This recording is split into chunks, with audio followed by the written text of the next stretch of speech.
ওখানে বলা হলো তো ওখানে বড়া হলো তখন পরিষ্কার করতে লাগবে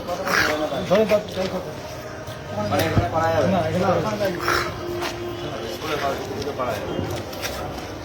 বলে দেওয়া হলো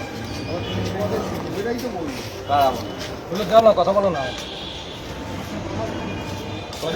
যারা আছে কথা বলো কি হয়েছে সেখানে হবে না পুজো পড়ার মানে কি স্কুলের মধ্যে সরস্বতী পুজো হবে না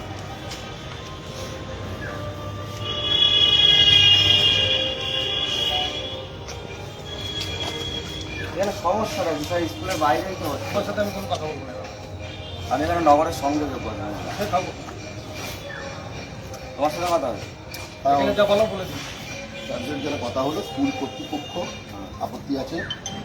স্কুলে যারা স্টুডেন্ট তারা তো করতে না স্টুডেন্টরা তো তোমার হিন্দু তো মাইনরিটি স্কুলে হিন্দু ছাত্র 20%,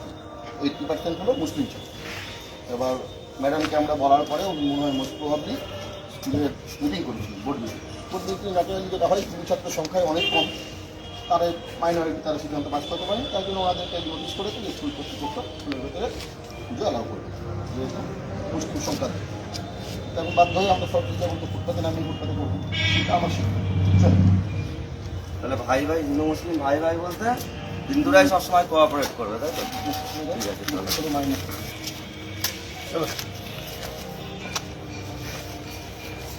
দেখুন আজ মিডিয়া দেখুন মা সরস্বতী আজকে ফুটপাতে নামছে পশ্চিমবঙ্গে আজকে স্কুলের ভেতরে আজকে মা সরস্বতী সনাতনীরা যদি এরপরেও না জাগে আমাদের আর কিছু বলার নেই আজকে মা সরস্বতীকে আজকে স্কুলে হিন্দুরা মাইনরিটি বলে এখানে সরস্বতী পুজো হবে না করতে দেওয়া হলো না এই ঠাকুর এখন স্কুল থেকে বের করে নিয়ে আমরা যাচ্ছি রাস্তায় ফুটপাতে পুজো করবো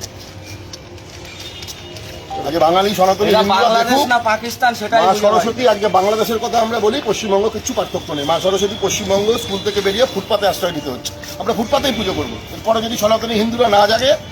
আর কিছু বলার নেই বাংলাদেশের সাথে আর বেশি দিন বাকি নেই পশ্চিমবঙ্গ